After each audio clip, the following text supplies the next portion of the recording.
Good morning, everyone. Are we all good? Hope we all are. It's great to be here today to engage in conversation with some special guests from whom we can all learn lessons we can apply in life. Who among you was a Boy Scout or Girl Scout in school? Ano ang word association at the mention of Boy Scout or Girl Scout? Who can guess? So the one who can give me the right answer will win a prize. Any guess? Just type your answer in the comment box. Is anybody typing their answers? Okay, so the correct answer is always prepared. So in other words, in Tagalog, laging handa. If you guessed correctly, you win an all-expense paid trip to New York. Wow! Pero hindi New York Cubao. Okay, so kayo ba, are you prepared for whatever will happen in the future or for any emergency situation? So who among us is caring for an elderly or sick family member? How can we equip ourselves so we'll know what to do at any given time or circumstance as we perform our role as a caregiver of a family member at home? So joining me today to help me moderate the discussion with our guests is my partner, Riva Galvez Tan. Answer, Hello, Riva. Hazel. Good morning. Good morning, everyone who's joining us today, whether for the first time or the nth time. You are more than welcome here. Thank you for Hazel. Your introduction is something that prepares us for this for this session. Yeah. Well, sure ako, we'll all learn a lot from this talk, Riva. Relate ka dito, friend. So brace yourself kasi you'll be taking, taking on the task of host slash moderator slash interviewee or sharer. Ikaw na talaga, girl. Pero bago ang lahat, to our dear viewers, if you didn't get to watch our two-part series on abuse and trauma in our last two episodes, you can visit our CCF Life to the Max and CCF Philly's social media links on Facebook and CCF Life to the Max YouTube channel anytime to view our videos at your convenience. But for now, tutok muna tayo dito.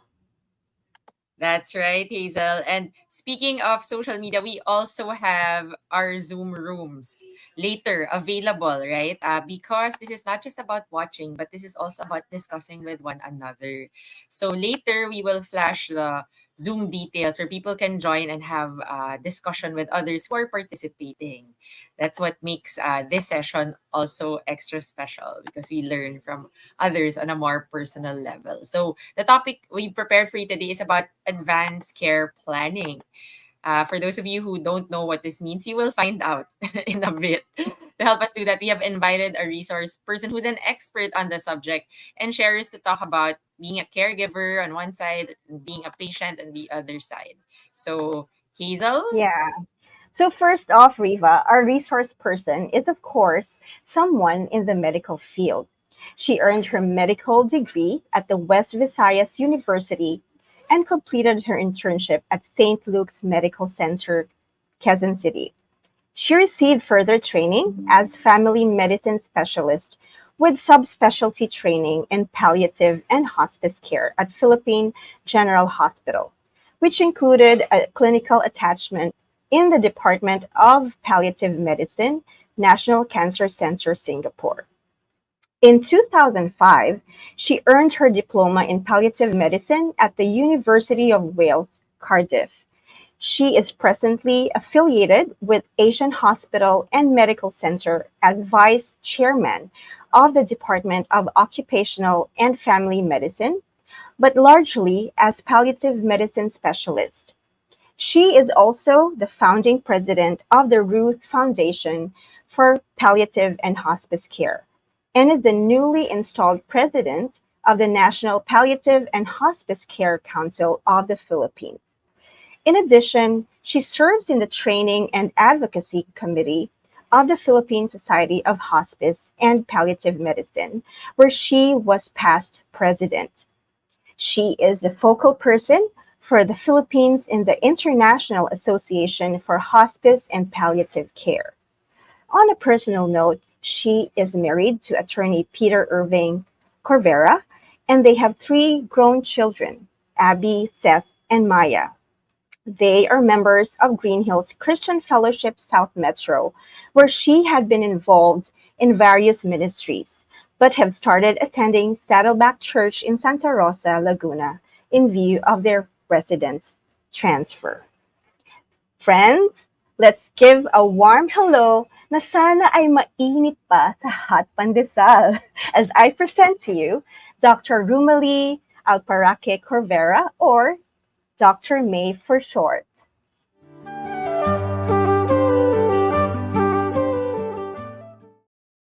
Hello, hello, Dr. May. Good Morning. morning. A good Monday morning to everyone. The start of the week. What a way to start. And looking forward to sharing, interacting with our listeners today. Good Yes, morning. Dr. May. You know, hiningal ako sa intro, to be honest. Condensed pa yung profile na yan, Short-winded. ah. Kaya partner Riva, I'll give the honor of introducing our next guest who will be one of our sharers. Go ahead, Riva. Yes, thank you, Hazel. At ayokong hingalin, so I'll make this very shorter. I know how long this intro can be.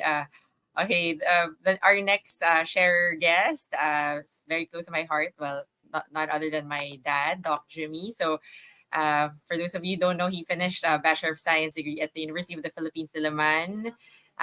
His Doctor of Medicine degree in UP and internship in PGH, all the time being constantly recognized for his outstanding performance by God's grace. And he received his master's in public health with a letter of excellence distinction at the Prince Leopold Institute of Tropical Medicine in Antwerp, Belgium, and finished his fellowship at the Bill and Melinda Gates Institute of Leadership and Management at the Johns Hopkins Bloomberg School of Public Health in Maryland, USA. So, sobrang dami pang pwedeng sabihin, but on a shorter note, he used to work with various organizations around the world, WHO, UNICEF, etc. And he worked at the Philippine Department of Health as chief of staff of Dr. Juan Flavier, and eventually became health secretary. And he's currently the chairman of Health Features Foundation. He started this 25 years ago to make more communities of wellness in the marginalized areas. And he's very much into holistic health and, more importantly, a follower of Christ. So he's married to my mom, Bex, and I have a brother, GK, who's a radiologist. And as you all know, I'm joyfully serving here in Life to the Max, my dad as well, serving God for his glory. So let's all welcome Doc Jimmy Galvez Tan.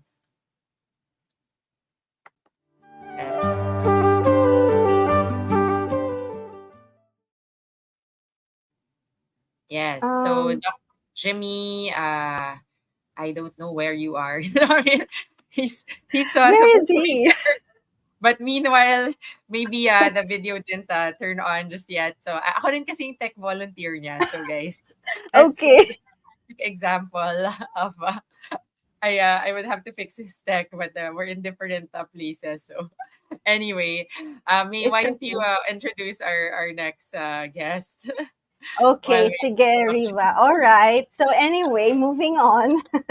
It's time to introduce our next guest sharer. So to share her experience relevant to our topic today is a graduate of UST with a degree in aviation studies.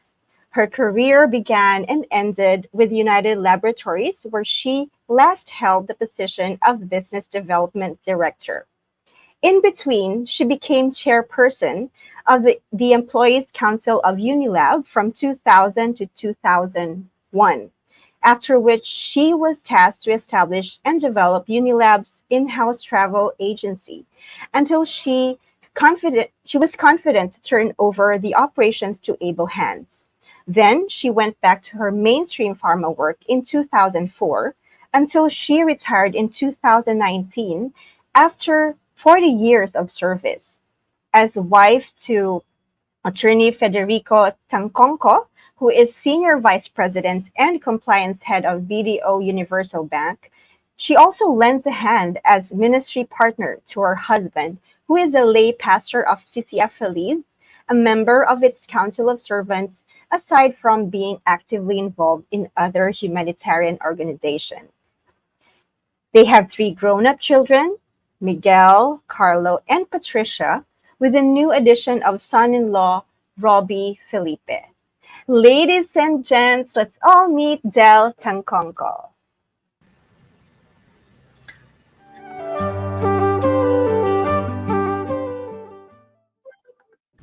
Hello and welcome, Dell.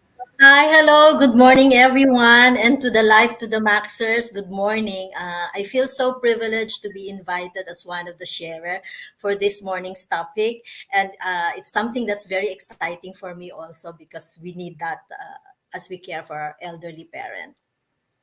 Yes, naku, na-imagine ko na talaga how interesting the talk will be with two guests na bigatin and in the medical profession. And ayan, I can see Dr. Jimmy here. So may father-daughter tandem pa. Hello, Dr. Jimmy. Yes, good morning. Is that Hazel. May Hazel. and Hazel? Yes, Good and of morning, course my sir. longtime friend there and colleague, Dr. May. Yes. Yeah, Sir. Good Good to morning see and po. Del. Good morning, Del. Yes. All right. So, seriously, now we have some warm up questions for our guests. I'm sure you're all excited to learn more about advanced, I will say advanced and active care planning. you. We have to be proactive, Yes. not just active. So, yeah, Dr. May, we know you have an advocacy and you want to promote awareness about advanced care planning. So, can you give us a brief overview, as many people don't know about this? All right. I'll just ask to share my first slide just for the intro. Yeah, thank you so much, Riva and Hazel. Good morning, Dr. Jimmy, Ma'am Del. Good morning. So, so good to see you. So overview, quick lang. Yes, I have been in my practice as a palliative medicine specialist and family medicine specialist over 20 years already. That's always been built in that I have this passion to share about advanced care planning along with the purpose of our practice, which is to bring quality of life. So sometimes when you say this, advanced care planning, people shy away from wanting to talk about it. So I usually you start with this scenario and thought when I teach others about it, when I introduce it. I recall and I allow everyone to remember that as we anticipate the entering of life, this is a photo here of a pregnant mother and the child waiting in excited anticipation for the coming in of life. And if we can just imagine again all of the preparation that goes on even before the child is actually brought into life, brought out from the mother's womb, it's such a meticulous and very well planned for event, the entry of life. And to the point that 9 months before the birth, there's already consultations, planning as to how the procedure would be. Would they want it a normal delivery, cesarean, planning for, where it will happen, what hospital, of course, the doctor, and who will be there. So all of that preparation for 9 months. And it's for the purpose of making sure that that moment of entering life is precious. It will be treasured. It will be a memory that all will hold dear. And the next purpose for that meticulous planning and talking about it is because we want also lessen the trauma of the event, because there will be pain with the childbirth. And as we have those conversations with the mother and father and the family for that, I equate it with the necessity of bringing in that same type of conversation at the other door of life, which is the end of our human life here on earth.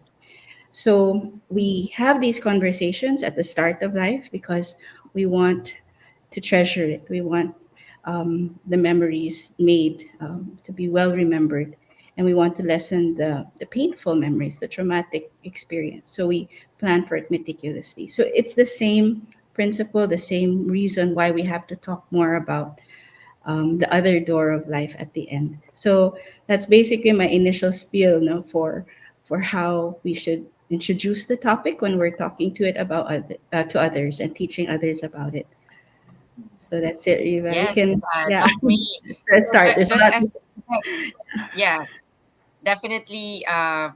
So many moms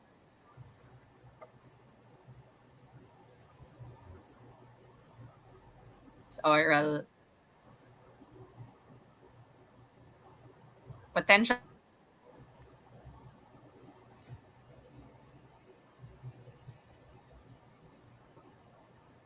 I think, Riva, I yeah, you were breaking up earlier. yes, sorry. I think I got disconnected for a bit. But yes, Doc May, thank you for sharing that. And I said, just as people prepare for childbirth, like you said, we prepare for the end of life. But us children are also meant to help our parents prepare. So I want to ask Del, um, Mhm. share with us your current situation, you caring for your mom. Yeah. Uh, Um, yeah.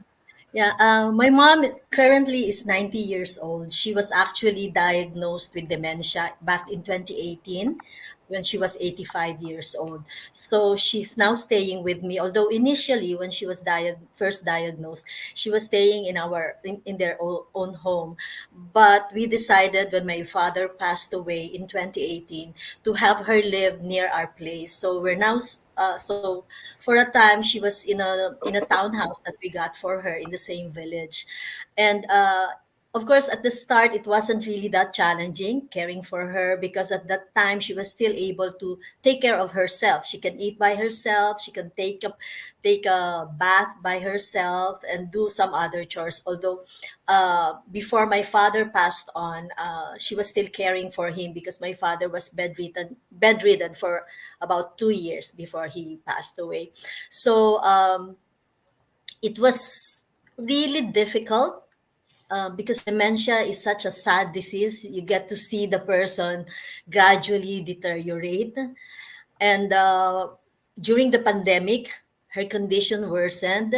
So we were forced to get her a dedicated caregiver.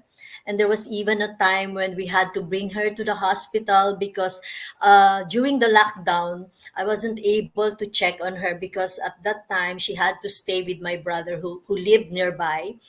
And unfortunately, she developed bed sores. So and for a time they were not able to check it. So when the infection set in, we had to bring her to the hospital, and as a result, she there was malnutrition, and her kidney almost failed, and she stayed in the hospital for a week. And because I was already a senior then, I turned 60 in 2019, I couldn't go out and join her in the hospital, so somebody had to be with her. But every day I had to call the doctors and the nurses just to check on her condition. um, and then right after she was in the hospital, we brought her home. We got her a caregiver. But during that time also, the caregiver got COVID. So we had no choice but to take her out and let her stay in an LGU facility. I had to take over. I was with my mom for almost a month and did everything that a caregiver had to do. I have to clean her up, fed her through NGT, and I had to make sure that I move her every 2 hours so that the bed sores will not get worse, and clean her up. My clock was on alarm every hour, so I can give her the medications every hour. I can feed her every 4 hours.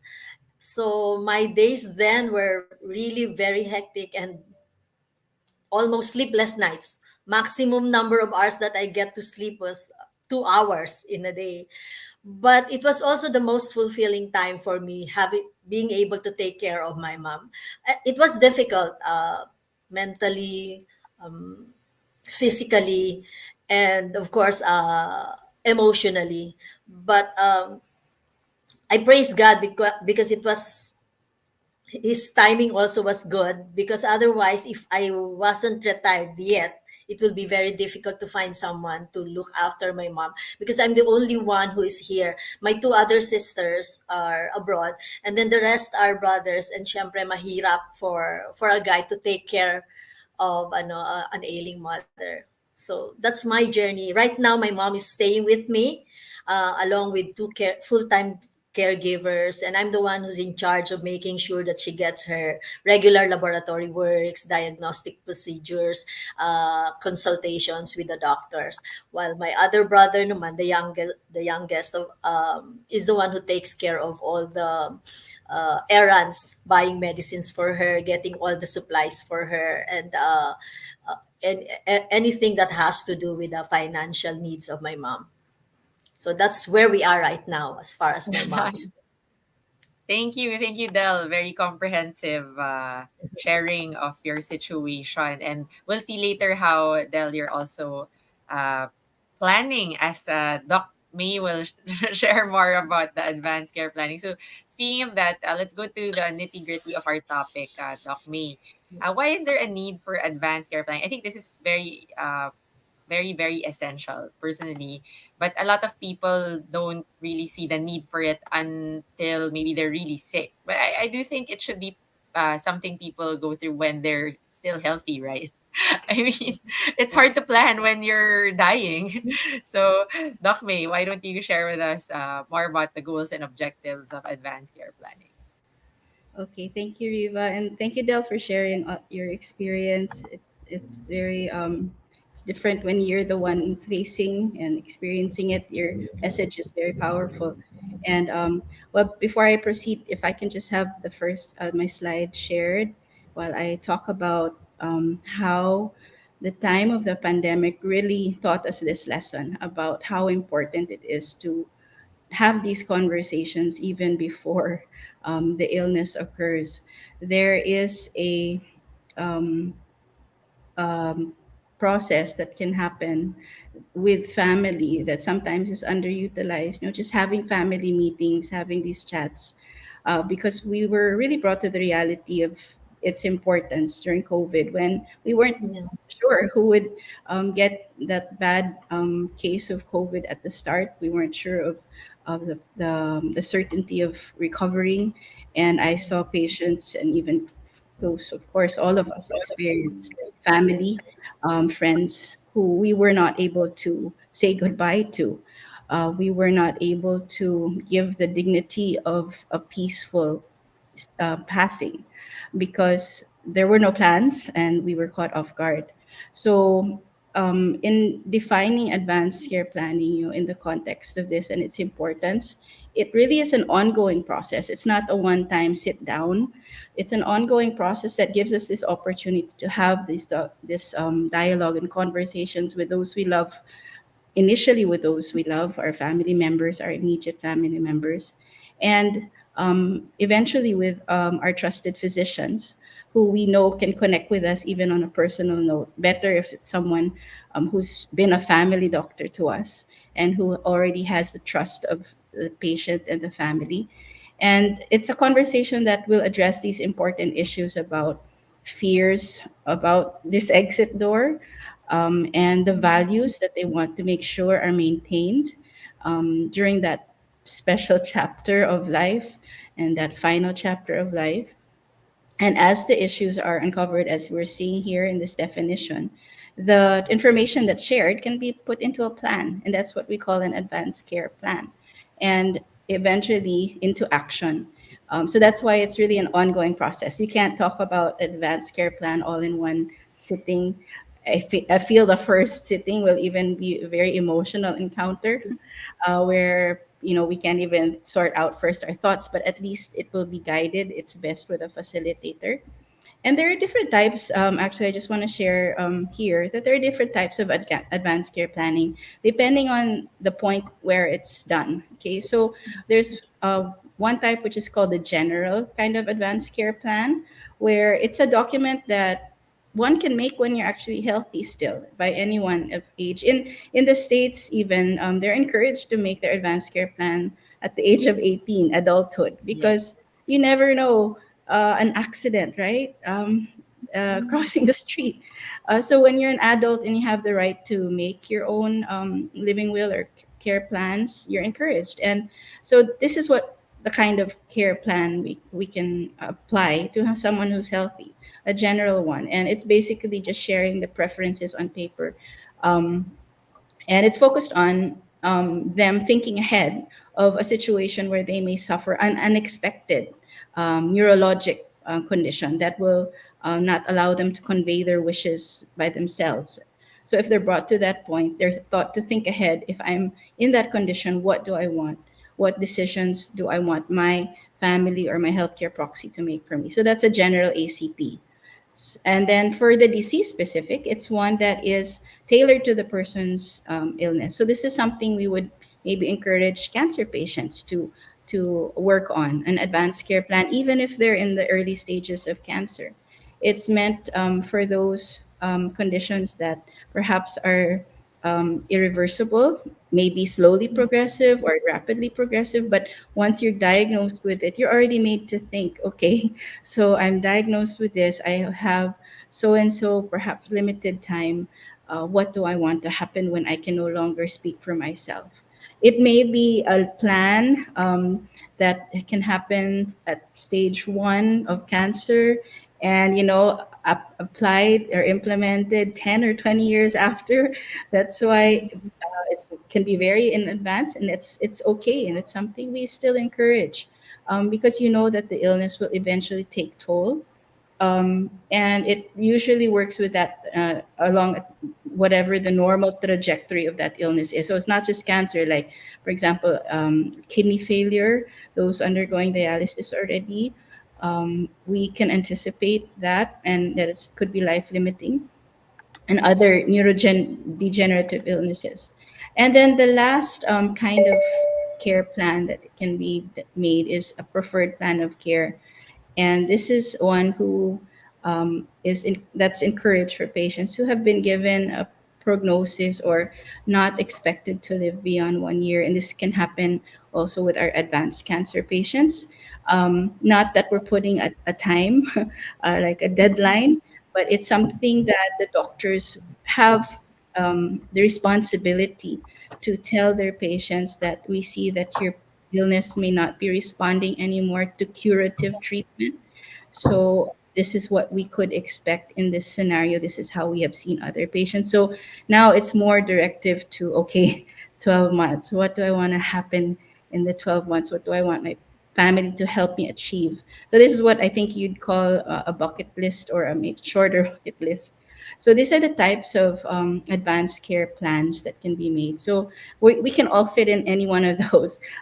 The ones who are listening, we can make our own general for advanced care plan if we're still healthy. So that's just for a bit of introduction. We have a video actually I can share to kind of recap, but let me just share this quote that it's about planning for the what ifs and what may occur across our lifespan.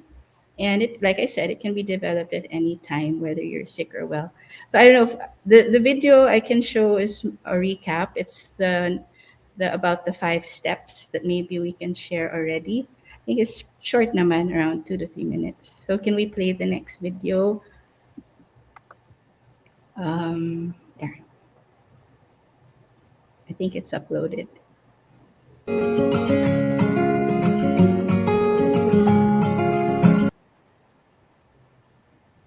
Take two. Okay, thank you. Sorry, Doc, nakat yung video. I think we'll try to All right. play it.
Thank you for those helpful 5 steps. Yeah. Mhm.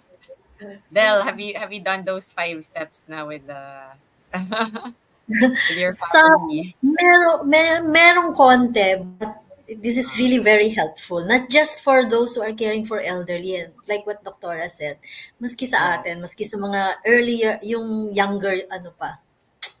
No matter what Very, age. Yeah. yeah, yeah. And later we'll talk about that with Doc Jimmy also, because we're also advocating, yeah, preparing at any age, not just the medical Yeah. aspect, but everything that needs to be endorsed, right, Doc Jimmy? Yes.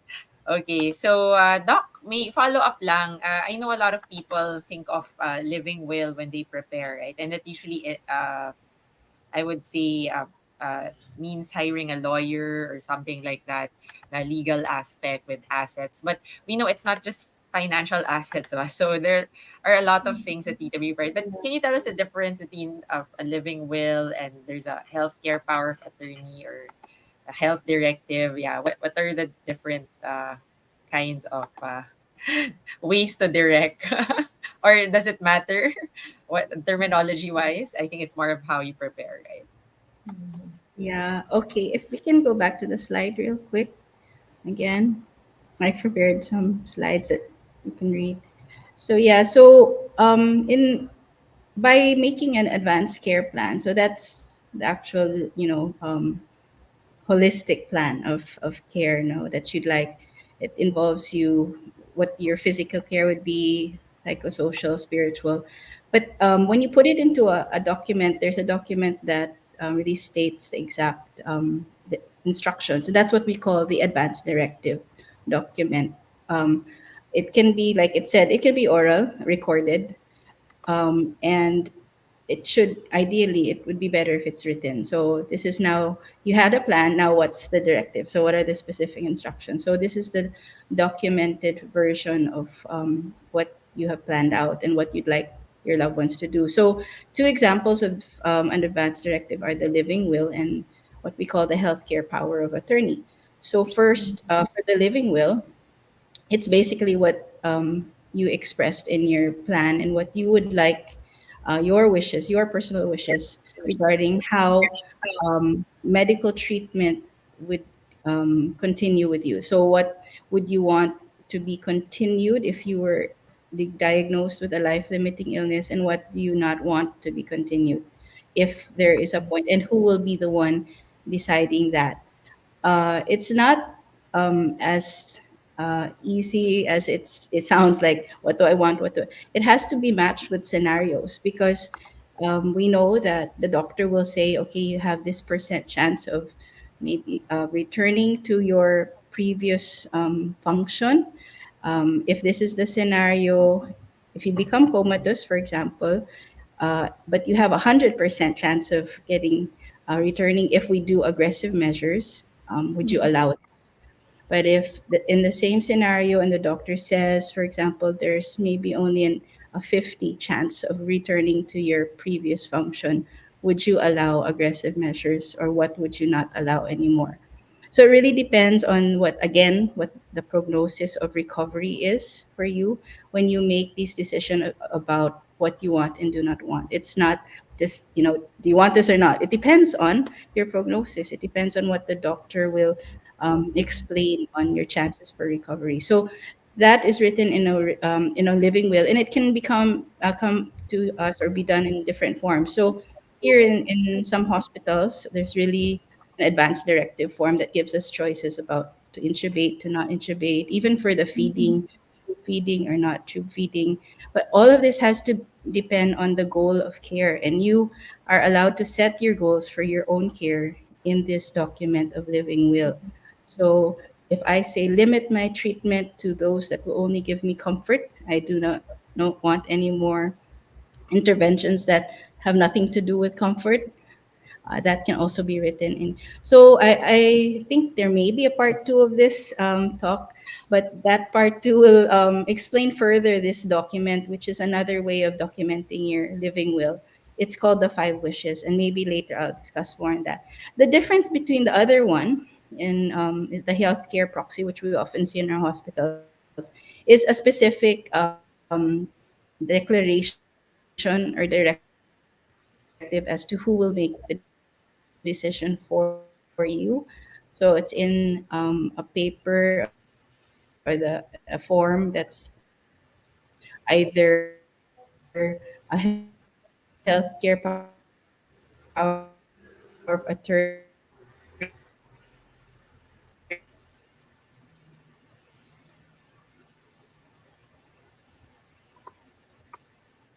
Hello?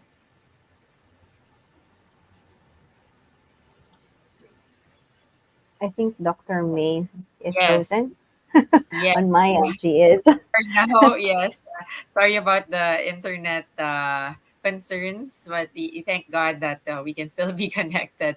So, Yes. meanwhile, yeah, we'd like to ask Doc Jimmy also, in terms of your perspective on ACP. Is this something everyone should do right now at any age? Well, first of all, good morning to everyone once more.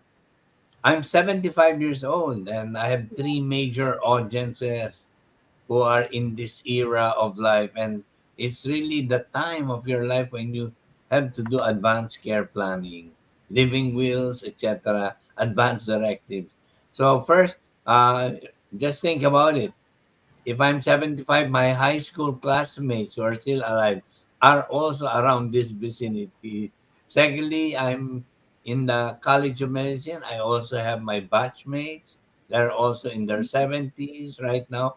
I have a daily radio show on and it's called Doctor's Orders.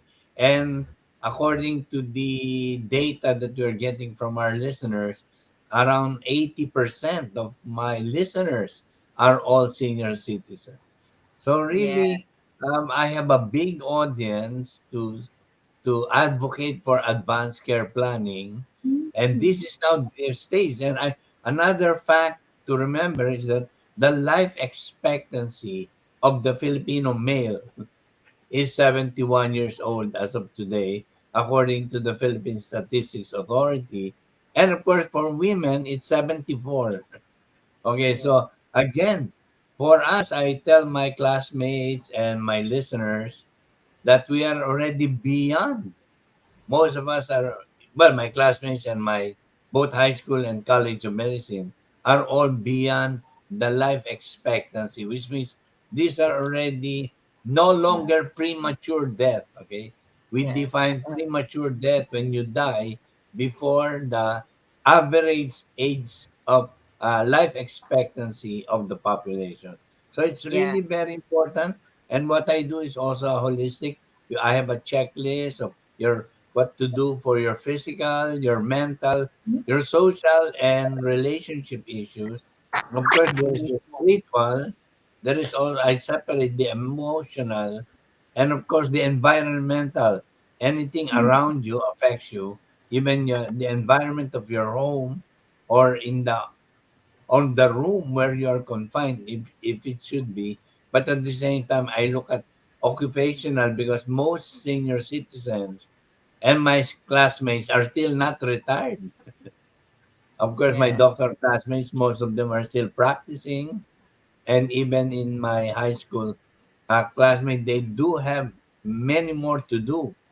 And and lastly, of course, I also talk of financial wellness. All of these, that I call it the eight dimensions of health and wellness, and I just make a checklist, and I can later on, if there is enough time, I could still dwell on what are the advanced care planning for each of these dimension of health and wellness. Thank you. Yes, thank you, Doc Jimmy. And just to share, of course, Doc Jimmy gave statistics on life expectancy, but we all know that only God knows, right? So, Yes. for senior citizens, I would say it's more urgent, as considering that the data that Doc Jimmy shared. But if you're my age, I'm 36. Is Hazel 26 pa lang? For, ano ba yan? I wish. 45 na ako. I really need to prepare also. Yes. Ganun ba So yun? whether Well, you're, all of yeah, us. I think maganda Yeah, all sinabi of ni us. Dr. May kanina sa US, 18 years old pa lang, di ba? Actually, kahit younger pa, I think the Yes. earlier you start, the better. So, Yeah. then people won't be surprised when the time comes, oh, yeah, anong gagawin natin? You know, me naman being in the memorial business, so I help coordinate weeks, funerals for grieving families.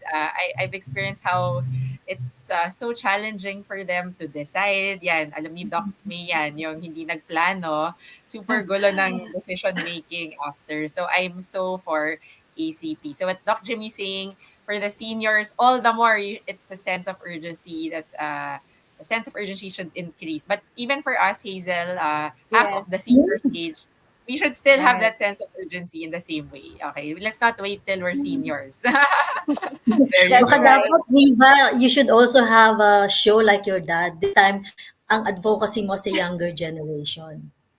Yes, yes. Well, Well, we'll interestingly, plan Del, that. my audience is becoming younger and younger this time. Because illness are also younger, but still, majority are seniors. Yes. And actually, Del, just to share, because my dad's classmates and friends, daughters and sons are my age. So actually, that's the target market also because we're the ones caring for our parents, right? So we need Yes. to be aware of what to talk about because in the event of their passing, it's us who will do the work. So we should actually be more involved. So I'm just inviting all the the people of our generation to listen as well. You might think, ay, pag matanda lang yan, advanced care planning. But Yeah, it's not. it's not. There. It's So, okay, Hazel, I think we can Yes. go with the questions. Yeah. Yes. And thank you so much for Doc Jimmy for sharing that. I just realized I really have to already prepare all of us. But anyway, so moving on to Dell, I want to know what are your challenges as the personal home caregiver of your mom, and how do you handle them? Like I said earlier, caring for elderly patient with dementia or Alzheimer is really very challenging. It's not easy. It's a really difficult job, and it requires not just unconditional love, but a lot of patience, and more patience, because kailangan you're able to balance yung pagiging kind and understanding and at the same time firm when you're caring for a parent.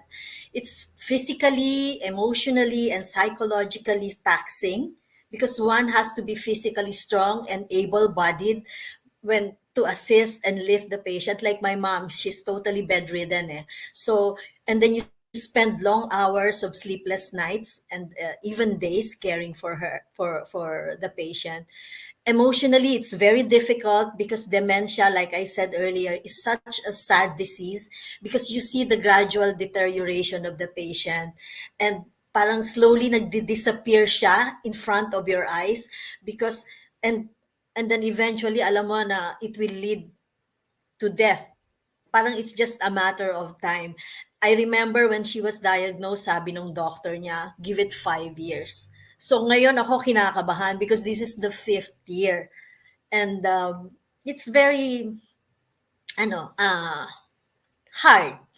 And that's why it's important that you have spiritual stability kasi in the end, it is your faith and your trust in God's goodness and mercy and grace that will sustain you. The sleepless nights and days can really easily wear you down Pwede ka talagang mawala sa wisyo kapag puyat ka and pagod ka. But for me, it is really the emotional challenges that's really hard, seeing my mother slowly deteriorate. Kasi sometimes when I look at her, nami-miss ko ba yung nag-engage siya sa'yo? Because an Alzheimer patient, wala na, hindi na sila nag-engage. And I miss hearing her voice. She has stopped speaking. And even her hugs, hindi niya na kaya yon. So, yun yung ano. And there's also the sense of guilt. Ito, parang nakakabit siguro yan sa ACP because sometimes I begin to doubt if what we're doing for her is what she really would want. Gusto pa ba niya talaga? Because right now she's being fed on PEG. And because hindi namin yun napag-usapan before when she was still okay, we don't know if this is what she wants, na okay, nabubuhay siya because she's being fed through a tube. And my mother is the type of person who does not want to be a burden to anyone. So, yun, minsan, I have that guilt, ano. And then, but then, I am also reminded of God's sovereignty. And I tell myself na, for as long as He allows her to wake up every morning, then that's our sign from Him that He still wants us to continue taking care of my mother and giving her the best care possible until she finally breathes her last. So, yun. I can Ah, feel you. I can feel you, Miss Del. Actually, naiiyak din ako because I remember, no, because I remember taking care of my grandmother. Yung mami ko, medyo malakas pa naman siya. So, okay pa siya. But I was also the one who took care of my grandmother until she passed away. And just like you, it Yeah.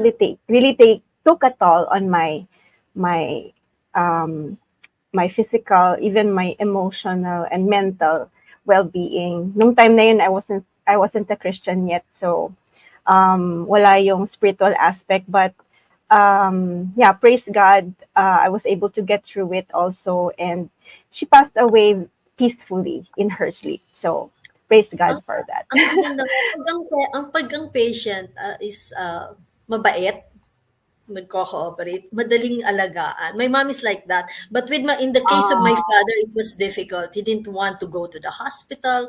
He didn't want to take mm, any meds. He didn't want to that you fuss over him. So it was difficult. And I'm just, ibang-iba yung experience ko with my father versus the experience with my mom right now. So iba-iba talaga okay. yung. Yes, yes. that's true.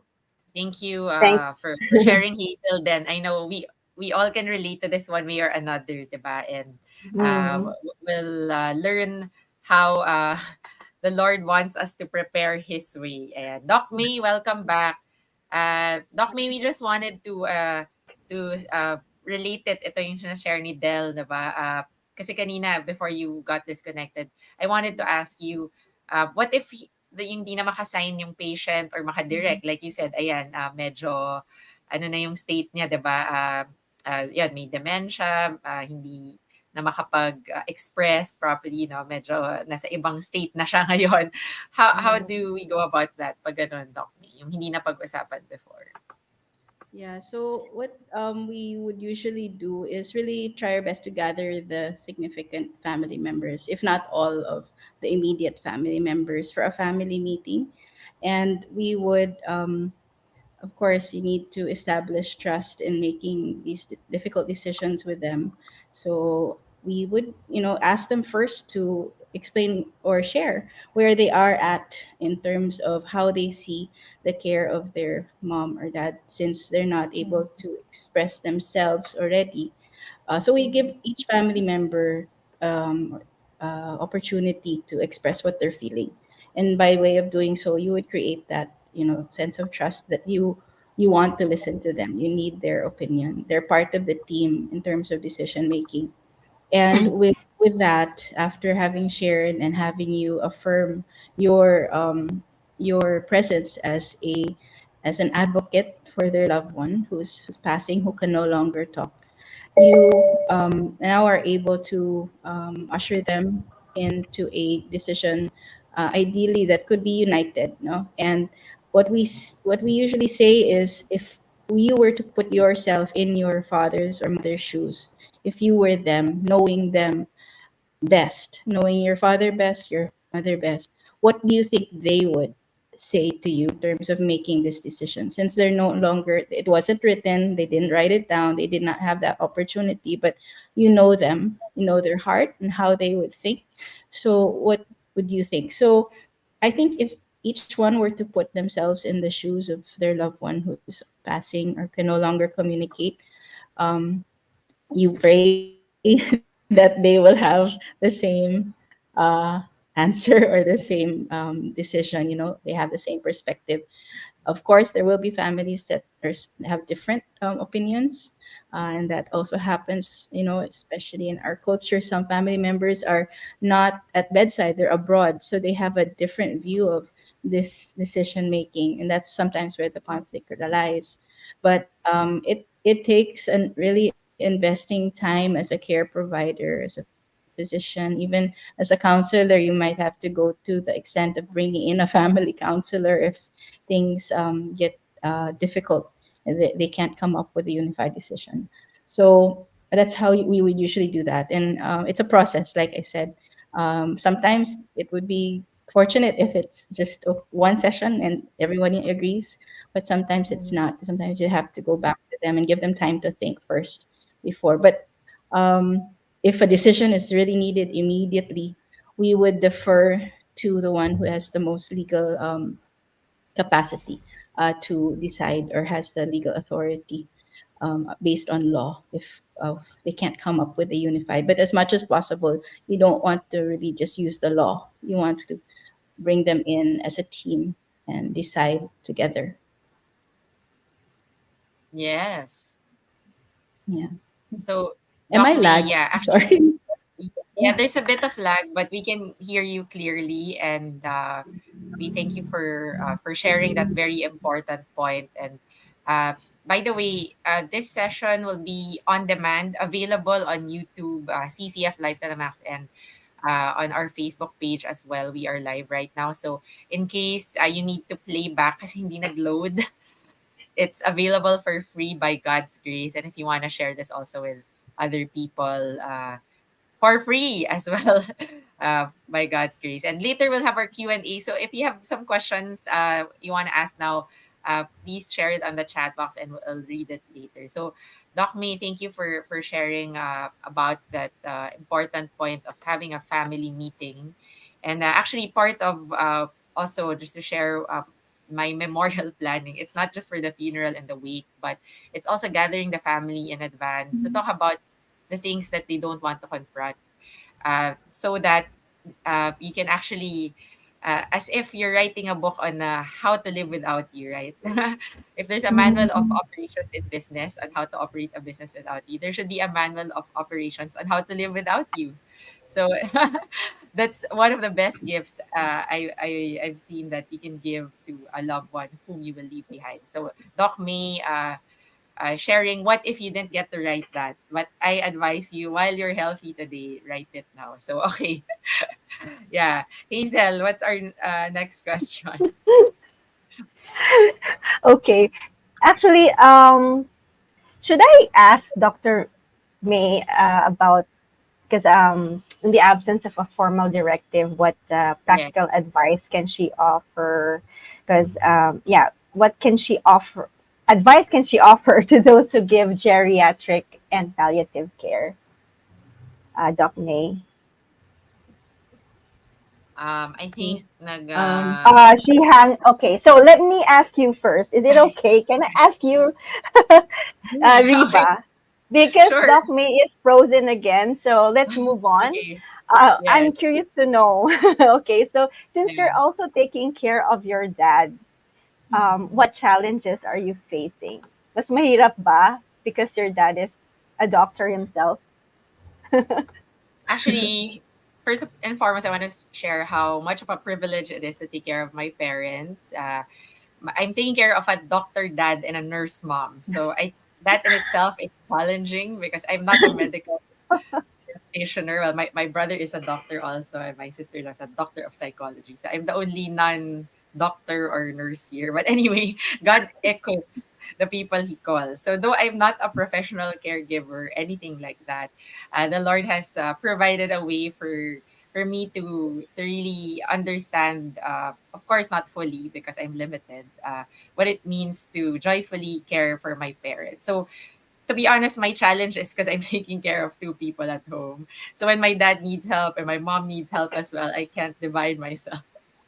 So there was a time my dad was hospitalized for severe anemia and he needed to be confined for blood transfusion. And my mom, as many of you know, she's still going through long COVID. So after almost 2 years after 2 years of going through post COVID effects, yeah, she still has a lot of struggles. So long COVID is, it doesn't mean you have COVID pa rin, ah. It means Yeah. you're still going through post COVID effects. So up to now, she has moments of breathlessness and a lot of body aches and fatigue and all those things. Anyway, I won't go into detail. But what I'm saying is, at the time when my mom needs help, and my dad also needs help. Of course, my brother is also helpful, but he doesn't live at home. So, and that happens, it's very, very challenging. If you ask me if it why it's hard to take care of a doctor and nurse, of course they know the best care for themselves, right? And I learn from them. It's actually a good thing because they instruct me on what to do. So when my mom was severely ill with COVID, she was hospitalized and she was brought here at home, just like Dell. For a time, I had to. Well, we had a nurse here, but then she got well by God's grace, so she didn't need a nurse. Then eventually, I had to be the one to also change her diapers and all those things when she was bedridden for COVID. But thank God that she's able to get up now and walk. It's just that she has uh, Yes. uh, her times of fatigue. She easily gets tired, so that's when I have to help her as well. So May, to answer your question, there are challenges, but nothing is too hard for the Lord. And when He calls you to honor your parents, He called me to honor my parents.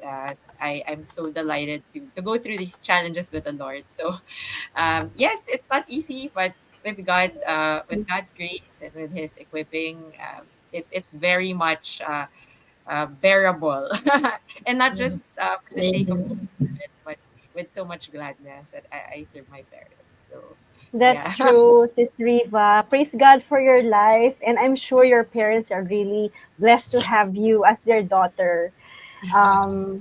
I'm really blessed to hear about, what you're going through right now. Taking care of one is already difficult. What more of two, diba? Oh my gosh. But by God's grace, and we thank God for the strength that He's giving you every day to really take care of them. And through all you can do all things through Christ, 'di ba? According to Philippians. His will. Okay. Yes, yes, that's right. Okay. Uh, So anyway, I have to ask this, Riva, ha. So sorry, but I really have to ask your father this it's question. okay. No need to apologize. You should be. We're Okay. very So ganyan. anyway, Wala kaming issues ng dad ko. So, yeah. Okay. So Doc Jimmy, okay lang. how is your daughter as a caregiver? Do you have arguments about the way she does her care management, or do you wish she do it differently? How do you settle them, if ever? I don't think you have any, no, issues. Sabi nga We'll lang see. ni We'll Riva. see. No, at this stage in my life, and where I have surrendered everything to Jesus, ready to meet Him. I'm fearless, by the way. I do not fear death anymore, and I'm ready to meet it. So I'm also surrender. If I surrender to God, I've also surrendered to Riva. whenever, No, I'm not one. I'm whenever not she wants to direct my life, but uh, actually, because I'm still up and about, just to say I still swim, by the way. So Wow. compared to, of course, my wife, who is more that needs more care than I need. But I would say, and because I've accepted that um, life is about to end, and of course, it's the time to meet our Lord Jesus Christ. So I have no fear of that, and therefore, Riva also shares that, and therefore, anything she does in my behalf or for me. And we have talked about all of this advanced planning. That I also said that if anything happens, do not intubate and do not do Mm. resuscitate because I'm Yes. ready. I'm just Yeah. ready. Because if God will give me longer, so be it. In God's service, why not? Isn't it? So I think Yeah. when really the at this stage of one's life, I think it's the spirituality comes in a lot more, and it makes it at ease. When you're at Yes. ease, you're fearless, and you're ready to meet the Lord, of course.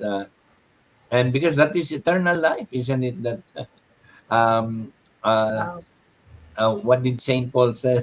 Paul said in Romans that we have a bet. There's no sorrow or fear or whatever.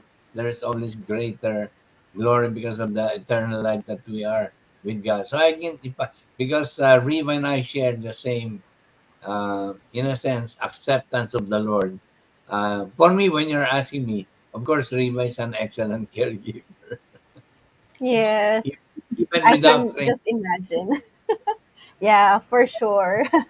By God's Anyways, grace, by God's grace only. Yeah. yeah. Yeah. Thank you, thank you. Thank you, Doc Jimmy. So, Riva, turning the tables on you naman. So, sabi ni Doc Jimmy, you're an excellent caregiver. So, what do you think of him as a patient? You know what people say, di ba? Doctors are the most difficult patients. So, totoo ba yun? Totoo Totoo ba yun. yun? Totoo. But it's not just doctors. Just to say, everyone demand me form of stubbornness, diba? So I don't want to generalize Mhm. just doctors, but I do get that saying kasi nga syempre when you're a doctor, there's a part of you like I know what I'm going through, diba? So hindi natin ma-avoid may ganyang mindset, no? But I just want to say whether doctor or not, marami naman talagang issues tayo lahat. No one is exempt, diba? So I'm not saying doctors are worse patients. I'm not saying non-doctors are better patients. They just have a different kind of difficulty, different kind of dynamics. Yeah. So to answer your question, Hazel, well, more of the difficulties because like there are times when I just really have to I would say the word is at some point I had to drag my dad to a blood test, because like I was talking about his severe anemia a couple of months ago. I said, he's like, no, we can do it tomorrow. I'm still okay. I'm like, no, we'll do it today. And the one who will extract the blood's already there. So, and then he had a public lecture that day. I was like, no, we have to go to the doctor after. I mean, his doctor classmates are his doctors also. So those are just some of the things that I would say medyo mahirap na parang because my dad's like, I'm still okay, diba? But obviously, I also see it from a different perspective because I'm with my parents every so I know when there's really something different or something wrong, Mm. and we have to act on it urgently. So I think it's more of that. So maybe I don't want to generalize all, but at least for my dad, sometimes like there's a tendency to postpone. Maybe not yet. It's okay. And not because my dad is avoiding it. I think because that day he was not feeling naman super bad na parang, he needs to be brought to the hospital. And that maybe that's a challenge sometimes. And Doc May also knows this, Doc Jimmy, when you're not super sick, parang there's no sense of urgency to to do something. But ako naman, I've learned also from my dad that, of course, Mhm. prevention and regular checkups really help in, I would say, managing the consequences of something that you can deal with earlier because if you don't do the checkup, like my dad has a regular checkup of his blood, so my dad also has regular not just the blood test but of course even the annual exams, even if you're not part of a company because usually that's only done when you're in HMO, diba yung mga ganyan, if you don't have it na lang natin check. So yeah, and it's more of that challenge. But like I said, I understand because we all have struggles and there's no perfect patient, diba? Yeah. And we all need to be transformed by Jesus to obey, right? Because we're all sinful and selfish. We don't want to do things God's way initially, but by God's grace. So my dad naman cooperates. He just needs to be nudged. Yeah. So and same for me. I also need those reminders. So yeah, no one is exempt. So yeah, Del, I wanna ask you naman, ayan. Mhm. Okay lang Hazel, walang away na mangyayari dito. May are so open. Wala. Yes, For yes. By sure. God's grace. And if there's any conflict, the Lord always resolves it, or we both forgive each other right away. So, yeah, how about Del? Have you discussed among your siblings? Like you mentioned earlier, there was some sort of a discussion, but not complete yet. Uh-huh, So, uh-huh. have you had that family meeting that Doc May was talking about? Yeah, in the case of my mother, we had that opportunity, although hindi ganun ka-extensive like what Dr. May was discussing, but we did sit down. We talked about, oh, who will be in charge of this, who will be in charge of that, and then we all agreed that we will manage our mother's health and needs according as much as possible according to what she desires. Siguro ako naman, being the only daughter around because my two sisters are abroad, plus the fact that I have some very basic knowledge about medicines and drugs, being having spent almost 40 years with Unilab, parang naging automatic na lang for my brothers who are here with me sa uh, na to depend on me when it comes to my mother's care. So it became my responsibility, yun nga, to take her to the clinic, to talk to the doctors kasi ako daw yung nakakaintindi. And then all her blood works, yung mga diagnostic procedures, I have to make sure that everything is done on time and all her personal needs are attended to.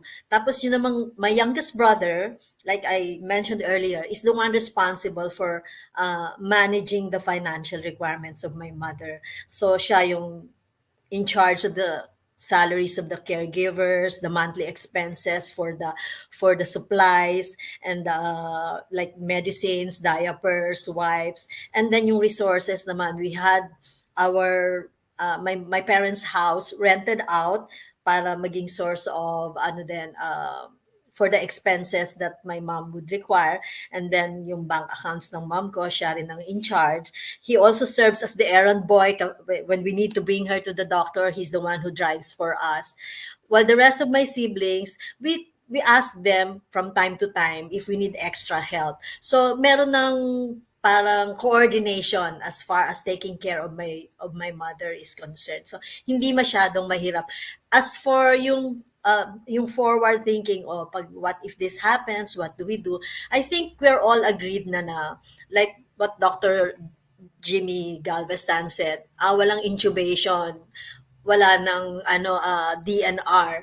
We all agree on that. Basta ang namin, if the Lord uh, if it's time for her to go, then we will let her. We will not allow her to go through so many procedures na mahihirapan lang siya. So that's where we are. In terms of yung mga financials, naayos na namin yon unti-unti. But there are still some areas that we need to address, and I'm really very thankful being part of this. I'm learning a lot from what so far Dr. May has shared with us. Very, very helpful talaga. Yes. Thank you, Del, for sharing also how you've talked about it as a family. And it's very, very important to Yeah. discuss with the rest. Kasi pag isa lang yung nagde-decide, Yeah. nagkakagulo yan. Mahirap. Unless may authority, right? So, Yeah. Dr. welcome back. You were answering earlier, Dr. May, before you got disconnected, yung Hazel asked, in the absence of a formal directive, what practical advice can you offer to those who have who are going through geriatric and palliative care? Yes. Thank So, you. Doc May. Thank you, and my apologies again. I don't know what's happening to Okay. my internet, but um, I, going to the geriatric age group about talking. I'll just share a short story about how I connected with my mother-in-law. It's in the slide. And Dr. Jimmy, what a coincidence, that we're here again together. Yes, I'm talking very about your honored to mom. be here alongside you, my dear mentor, and to think back that Nanay Ruth, my mother-in-law, your encounter with her as a student many many years back in Iloilo. So this is how I had to care for her because she was already diagnosed in her senior years with colorectal CA. She was exactly 70 years old when she was diagnosed. So back in 2001, when she was diagnosed, she just had a surgery, no chemo. 4 years after the cancer had spread to her lung, and that's when we started talking. And I think this is where I will share about how important it is to just have these sit downs one on one with either one on one or with your immediate family, just to discuss what their thoughts are. Open that door of conversation to ask, Nai, so with this diagnosis, what are your thoughts? What are you worried about? Is there anything you want me to know? And at that point, she just, in a nutshell, no, after a long conversation, she ended. She said, I'm not afraid, because she too was a servant of God and a believer in hope with Christ. But she said, I'm not afraid of death, that me.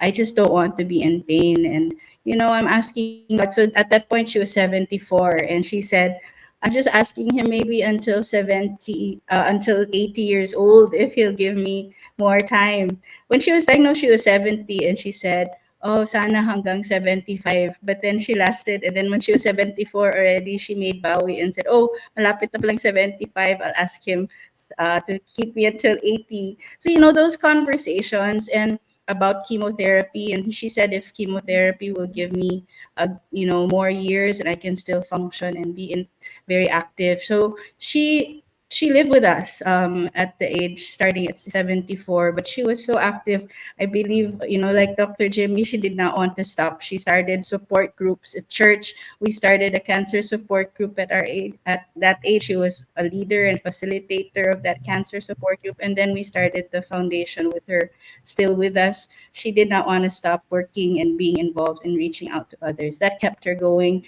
And then 2009, she was diagnosed with then another mets in her liver.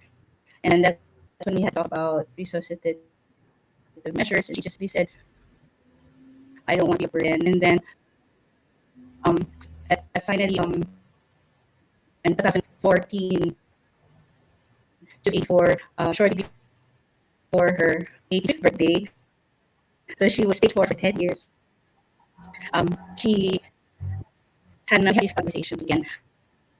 So I think it really takes just being patient. Also, we need to remember to be patient enough and engaging with them enough with enough heart and mind to reconnect to let them see we want to hear them, and we want to listen, and we want to respect the decisions they have for themselves. So I was going to share a short video of Nana and me. I don't know if we still have time for that. But it's a 2 to 3 minute video clip of me having a conversation with her in the hospital shortly before we were supposed to go to the Holy Land together. Actually, did the Holy Land together because that's what she wanted. But she was already kind of weak, but she still wanted to go. So do you have time for that? Maybe we should Yes, just share. Doc Me. We can show the video. Yeah. Sorry, So the Doc Me was just a bit.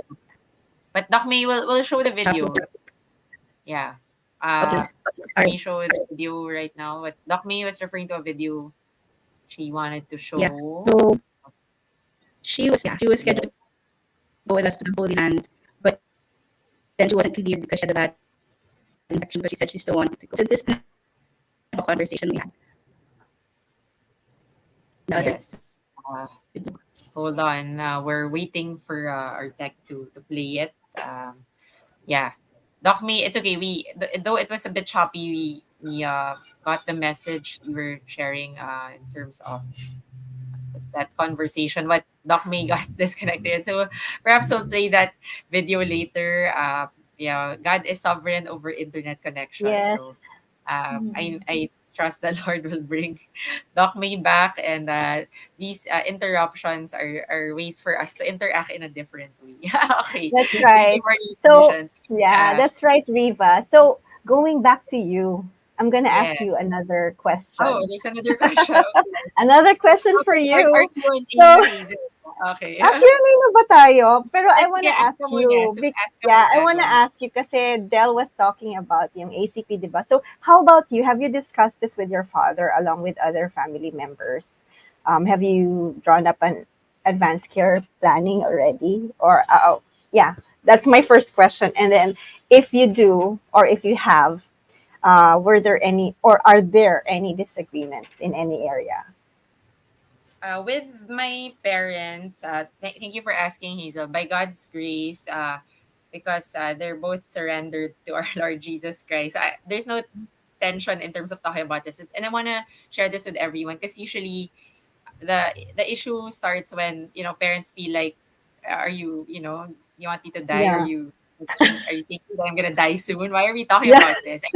Very typical of a Filipino family, and I have this Mm. comment shared regularly because, like I said, I help people prepare as well. Not just in the way Doc May does, because of course it's more on the medical aspect, but I include that in the preparation. My dad and I have been working on Mm. it's a holistic way of preparing, right? So it's not just physical, medical, but it's mental, emotional, spiritual, relational, financial, occupational, and so much more. So basically, uh, the discussion is challenging when the person doesn't want to talk about it in the first place.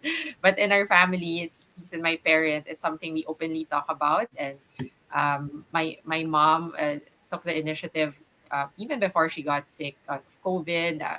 And she's very much the planner in our family, so she taught me even like the holographic will that has to be handwritten and not typewritten. We can type it on the computer, but it has to be notarized and all those things. So, practical stuff that she already prepared me in advance what to do. So actually, she initiated it, and I just also pass it on to my dad. And we discuss this very often. It's our common, usual topic we talk about. It's not something that we avoid at home. So I think Mm. that's something I want to encourage other families to do. That when your child or daughter, son asks you if you're the parent, of course, there's a right context for it, and the relationship also Yeah. matters. So, syempre, if you're so distant and suddenly you ask, do we plan for this? Do you want your inheritance now? Right? So, it matters, of course, that you build a good relationship first with your parents, which I have by God's grace. So, I'm able to talk about this with them without any tension like that. So it helps to have that. And if you're asking if this has been talked about, actually, Hazel, it's not just something you talk about one time. Like Doc May said, it Yeah. evolves. Like your will last year might not be your will this year. Yes. And of course, Yeah. God's will is done. I'm talking about a living will. Ultimately, it's Mm-mm-mm. God's will. Submit to. But there are times when people think, oh, I'll just do it at this point of my life. But I encourage people to do it at least annually to revise. If you Mhm. want a marker, it could be on your birthday, instead of just celebrating, a nice party. I think it would be good to prepare your loved ones for when your birthday doesn't come and it's your day of death. They're also prepared for a celebration of life, and not be confused about all the decisions that need to be made because it wasn't talked about. So just some tips that I want to give to our viewers as well. So yeah, Doc May, you're back. Yeah, May she's and back. Welcome back, Doc May. Yeah, yeah, I think I should just stay on my phone because there's something wrong talaga with yeah, with my the laptop. computer, yeah. Yeah, so maybe the So video of Nanay will can be for another time because I think that's yes, what no caused the problem. problem. Mm. Yeah. Yeah. But Doc May, now, well, thank you, Hazel, for the question. I was just discussing with Hazel how I encourage families to really Yes. talk about this. And if you don't have the courage, please pray about it. Say, Lord, give me the courage. Open the heart of my dad or my mom or my brother, my sister to talk about this. Because only God can open the heart of a person to talk about this Yes. with gladness and joy, and not feeling morbid or offensive, right? So pray Mhm. for your family members if they're not ready yet, and by God's grace, my parents are very open about it. Yeah, let's go to our Q&A, Hazel. Actually, we've been asking questions anyway, but we want to welcome questions from our audience. Yeah, so I know Yes. that people who are watching this webinar and logging in from Facebook, from Zoom. So yeah, there we have a question here. Is it Mm. important that the whole family is informed about talking to the elderly before doing so? Um, I think what Mm. this question means is, should the family be informed first, as like separately before talking to the actual person? Doc May, is it a meeting of them first before meeting with the actual patient, or should they meet right away with the patient? Yeah. Yes, that's something very unique. I mean, culturally, that's what usually happens, right? For Filipino families, it's called a collusion that the whole family talks first with the doctor before the actual patient. But what we also like to encourage is that the patient be involved already at the start. Actually, the patient should be the first one we talk to, so that we can also get a cue as to how to approach their family. That's in the ideal setting wherein, the patient can already still convey clearly and what they feel is the best approach to their family or to their children. So, but let's say they're afraid to discuss this with their father, because it's usually both ways. The patient, the elderly patient, may also hesitate to bring it up with the children, because they also don't want the children to worry at the same, and then while the children are also worried about bringing it up, so they're both worried, they're not talking openly. So the ideal setup would really be to come together with both the patient and the children. But if you're really not sure, the first step is really to be patient centered and talk to the patient first as to how do you think I should approach your family? Is it okay that I talk to them together, or should I talk to them individually? So we should get that cue from the patient if they can still clearly relay that to us. And I believe all the family members have the right to know as well, of what's happening. They should be all on the same page. That would be, the principle behind the family meeting, to put everyone on the same page. They know what's happening. They know what decisions need to be made. They address the dilemmas together, along with the patient, who should be an active part, team member of his own or her own care. Yes. Thank you, Doc May, for sharing that. Now that there's, of course, the patient's preference first. Sometimes people want to persuade the patient, people in the family, right? Like, oh, this is what we should be doing, and there's an argument. Yeah. Doc May, follow up lang before Hazel asks this question. What if people in the family couldn't agree whose decision should prevail? Mhm.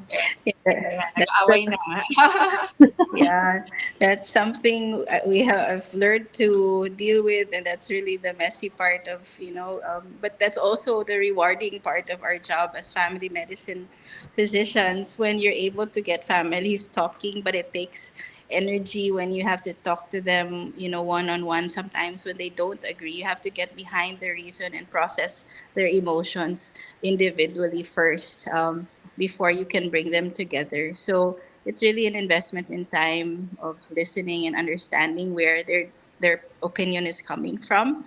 Um, so just for an example, this is not a geriatric patient, but I had a child, a patient, pediatric, whose mother, he was already in much pain because of leukemia, cerebral leukemia. The boy was 9 years old. The mother agreed to starting a very strong opioid, but the father did not, because of the fear of maybe not being able to talk to his son anymore. So we really had to have sessions with the father to win his trust and to make him understand why we needed to control the pain and why. So it took a while, but eventually, we got him to agree, and the child was able to, um, the pain was controlled. We were able to bring him home, and the father saw that the decision was okay. So that kind of scenario, it takes a process. So, and a lot of prayer too, like you said. Before I step in, usually to a patient's room whom I do not know and I do not know the family yet, it's my first time. I say a quick prayer outside of the door, and I just ask God to help me be sensitive to what they're feeling and help me with the right words to say. So I think that's another thing we cannot leave out in our approach when there's dilemmas or decision making conflicts in the family. We need to pray that God will also intervene and help us with the wisdom we need to face them and care for them and deal with them as a family. Yes. Thank you, Doc May. We need to bring it to the Lord first, right? Yeah. Everything. Seek Him first. Yeah, Hazel, we had a question earlier that's Yes. related to this next Yeah, question. actually, we had a question. There was a question flashed earlier, which is also related to this other question. So, is it okay? So, let me read the question Yeah. from Maricor Arpon from Yeah. Zoom. So she is asking, do we have to involve the elderly parent in decision making? My father is 86 years old and I am afraid is not open to this kind of talk. So Mhm. can we ask somebody Yes. um, to answer this question? Maybe Dr. Dr. Jimmy. Oh, I'm Jim. really want, yeah, I would love to hear also what Dr. Jimmy would like to Doc share. Jimmy daw, what if the person is not open to talk about it and might feel offended that it's being talked Well, about? first, let me tell you on the positive side. My mother died at 97, and she was very, uh, even at the age of 75, she started distributing all her properties to all her Mhm. children. So let's just say that I know when she was 95, she was telling me, "Oh, I'm ready to go. So call all your brothers and to so that they can talk with me." So I called all my brothers. I mean, just to say that, and I gave them 30 minutes each with my mother. But she didn't die at 95. She died at 97, but also at 97. And when I knew she was already truly at the end of her life, of course, she had already advanced directives, no, by the way. That was very quite clear already.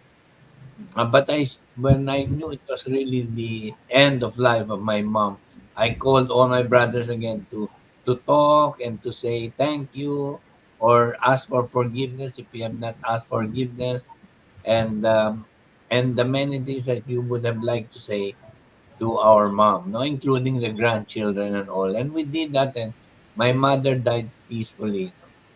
So again, Yeah. on the question of whether the elder, I also feel I've done many of these. I presided over friends, family friends, my own personal friends, network of friends, when their parents were dying, and it has to be discussed. No, I know that there are between an elderly father, elderly mother, one may not be open to it, but Mhm. again, it's a matter of opening the conversation, not immediately, but towards it, and it's not as if it is a single conversation. It had if one feels that in this particular question that the elderly father is not amenable to any discussion, I think my experience have been to continuously open the discussion without directly immediately speaking about it, but slowly coming to the fore, really more rather than telling, is always asking. Like, Yeah. Dad, what do you think? What if, di ba? Ganun yun. Mm, Ganun Mhm. yung mga tanong. Kaya, oy, mamamatay na si nanay. Hindi, hindi. Yung mga tipong, Dad, what if, di ba? Anong tingin niyo? mm, Yung mga ganyan, a very kind, very courteous way. I yeah. think in a manner that you There's and you don't expect immediate answers, but it will be a series of discussion. Well, that's my Yes. advice. yeah. Thank Yes, you. very practical advice, Doc Jimmy. And we have to be very also sensitive to the feelings of that Yes. person and medyo subtle lang. Wag, 'di ba? Like Yes. gradual, subtle. Wag brutal, wag brutal. Yes. Actually, Hazel, it also depends on the, syempre baka nati-trigger, diba? So it's very personal, depends on how you know the person and how you talk to them. You have to Yeah. really cater Yeah. it to, knowing their past, baka, it will trigger something. So there's a time for it, but in everything, the Lord wants us to be gracious and loving in our speech. So Yes. just to add to what my dad said, it helps to give the context. How do we talk about it to the elders without hurting them? Yun yung question kanina. Mm, yeah. Usually people get hurt when it's our tone of voice na, oh, planuhin mo na nga yan, or parang, I need your ganito. Diba? When there's pressure. But if you say, Mom, Dad, I've been praying about it and I want us to be ready, or I watched this episode, gamitin yung excuse to. Yeah. Diba? Son pala, sorry, this is not an excuse, but use this as a reason. Like, I watched this and God moved my heart to talk about this, Mm. and I love you so much that I want to care for you the way you want to be cared for. Or, diba? Hindi And maybe yung, yeah, that's true. biglang, oh, what are you talking to me And about? yeah, you just mentioned about prayer, Sis Riva. We also have to pray before we we Yes. talk about, and ask the Holy Spirit to guide us on what words to say, how to Yes. say it, diba? So I think Yes. that's really important also. Yeah. How about Del? Thumbs up. Do you have anything to add? How do you talk to elders or people in your family without hurting them? I mean, you said you had a discussion, right? Especially Uh-huh. maybe if you're not yet surrendered to God, there are a lot of Yeah, barriers yet. But have you dealt with yeah, something like this before? When yeah, people yeah. were I remember my parents as early as 15 years ago. They called us. They initiated the talk, and they called us about and discuss about end of life.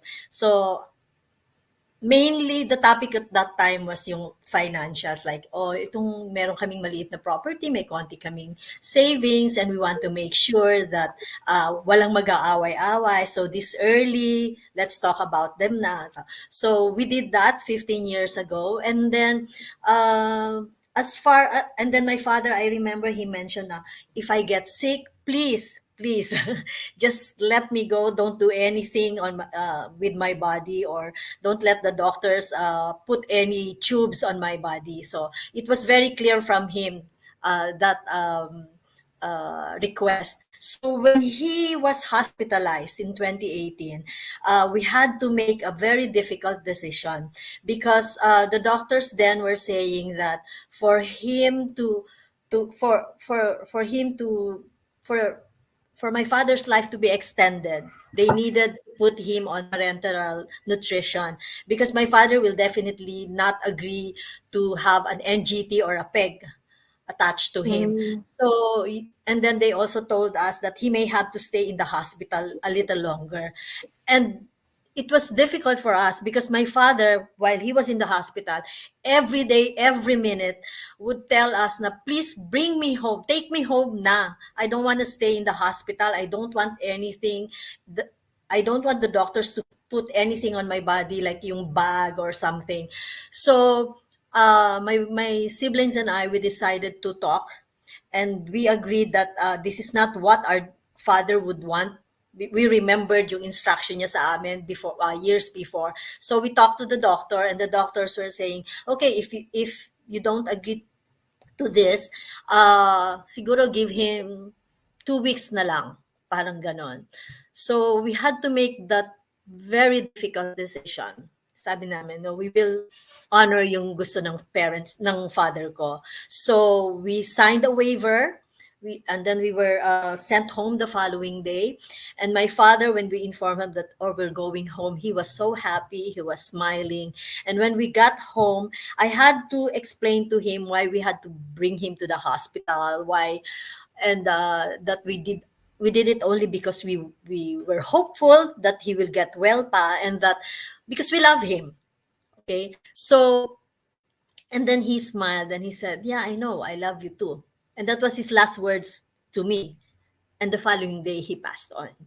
So it was, in a way, may mga questions, but um it's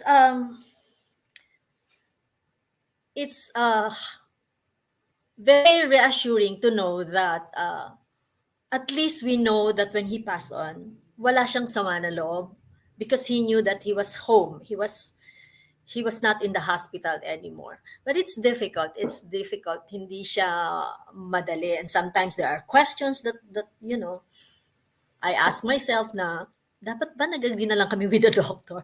In fact, yun yung, may question ako while I was listening to Dr. May na, will the doctors have the authority, halimbawa, the patient would say na, eto yung gusto ko, and then the relatives, no, no, no, hindi niya na alam yung sinasabi niya, this is what you should do. How will you handle that, Dr. May? Yung ganong situation. Okay, so going back there, so it's the relatives who will Yeah. parang disagree with the doctor. Yeah, yeah. Or Okay. with what the patient wants. Even if we know na yun yung gusto niya, but like we Filipinos, hangga't maaari gusto nating i-extend yung buhay, right? So paano Yeah. sa mga ganong situation? Well, as a patient advocate and as a physician, no, that's our role to advocate for our Yeah. patients.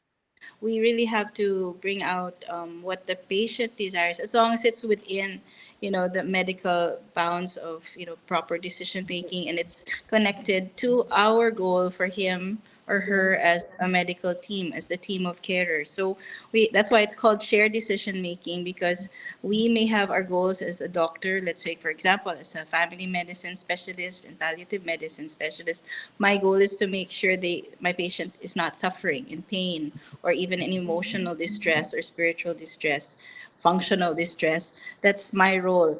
The pulmonologist has the role of making sure the patient's breathing comfortably. There's the pain medicine doctor. So our goals are actually all aligned within decreasing suffering, but through the different areas of specialty. So we have to advocate for a patient. That's the bottom line.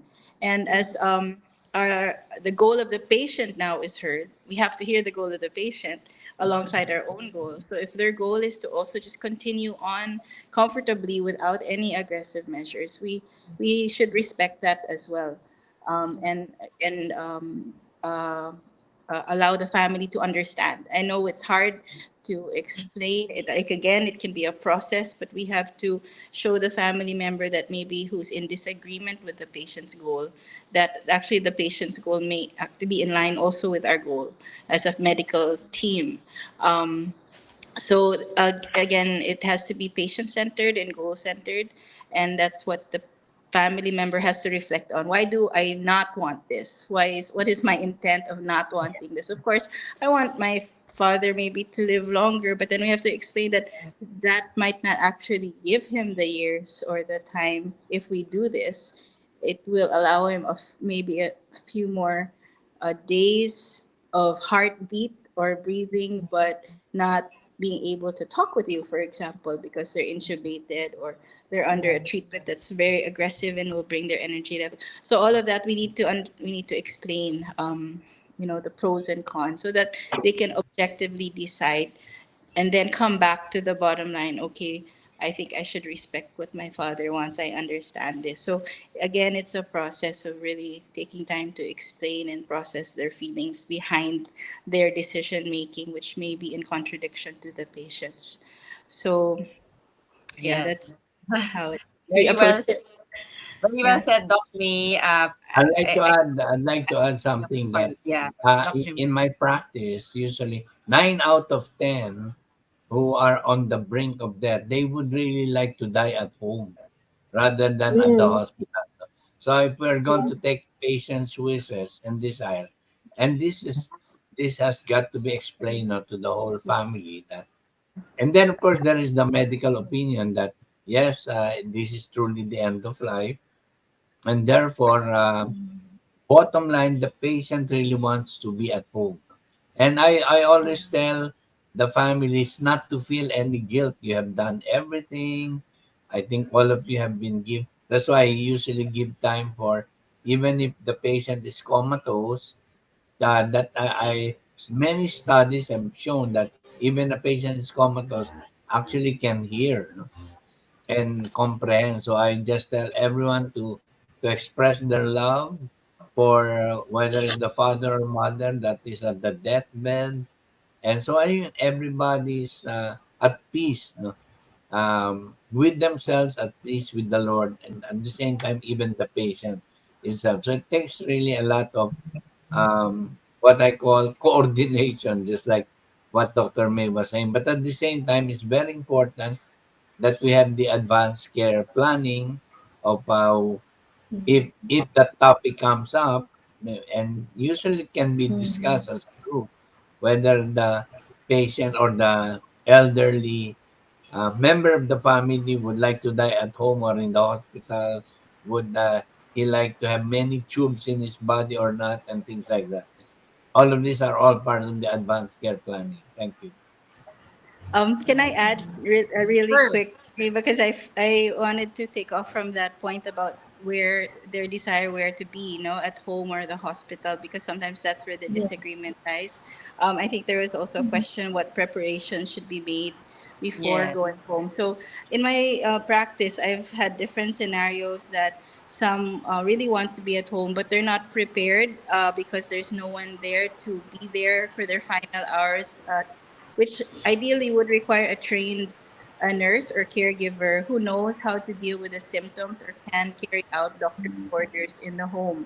Because if it's just the family, you're also not doing justice or giving them that uh, confidence of taking care of their loved one at home by themselves. We cannot also allow that as doctors if we feel it will be a time of distress and panic. So that's why before going home, there has to be really a checklist that is needed to be fulfilled, so that we're sure that if the patient does go home because that is their wish, that he will experience the comfort of the home and not the panic of the home. So we just don't say, okay, he wants to go home, so let it be. No, we have to also make sure they Prepared. are not just physically ready and with the equipment, etc., but that they're emotionally ready because it is a very emotional time. So the caring has to be holistic in such a way that who will be there in those final hours. So I also had a hybrid kind of patient that they wanted to spend their final hours in the home, but if there are symptoms of distress, there was already a plan to call the ambulance, to bring the hospital, to bring straight to the room where the pain and the symptoms will be addressed right away, and the final hours will be with the family in that room, but with the support of the medical team at the hospital, but no more aggressive measures. So it can happen. It doesn't mean that if you're in the hospital, they will do aggressive measures automatically. No. You can have directives that say, I want my final hours in the hospital.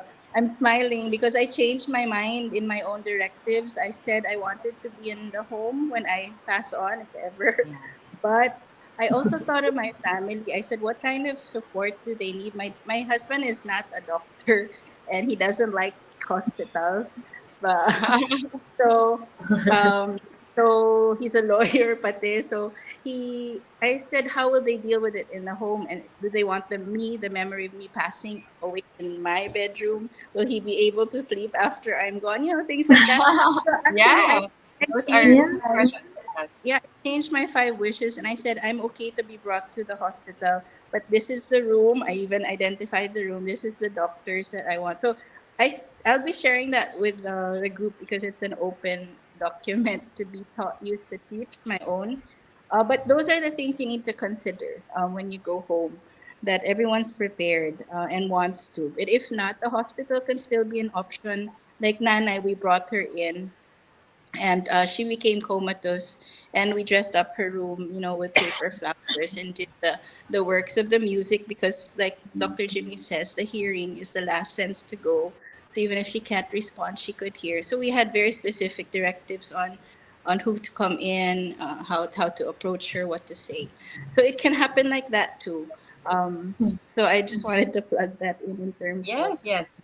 Doc May, yeah, it really is the prerogative of the patient. And of course, like you said, discussing it with the family. And like my dad said, well, many of his patients prefer that. But like what Doc May said, we have to be also equipped to handle it at home, right? Not just for the sake of doing it. yeah. So, cricket here, I remember po that it was a big no to die at home. No one would buy your house if you sell it. Ah, the superstition. Yeah. Kasabihan. Okay, okay. Well, of course, that's cultural thinking, but we know as Christians, Yeah. we know that in Christ, wherever we die, we are with the Lord. Yeah. Yeah. But we cannot, of course, just set aside the practices here. So if you're in real estate brokerage, I'm sure that's a concern. But in the Lord, it's not a concern. Whether Yes. hospital or home, your home is in Christ in heaven. So that's our true citizen. Amen.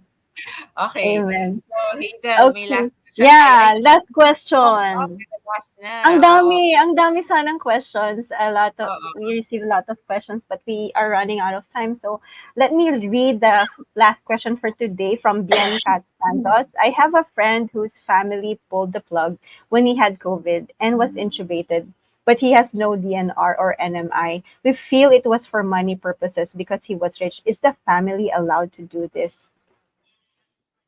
who can answer this. Doc Me? May.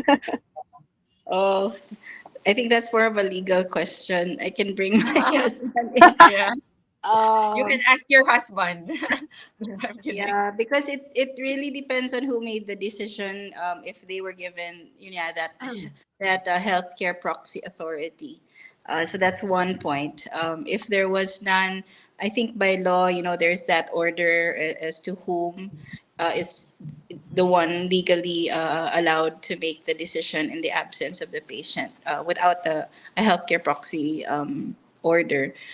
There's one by law, so it's like your immediate, like for your spouse or and then your eldest daughter or child. So we have to follow the law when it comes to were they allowed. It depends on, and then if yeah, so there wasn't an advanced care directive or directive. So it really depends on who made the final decision and who signed.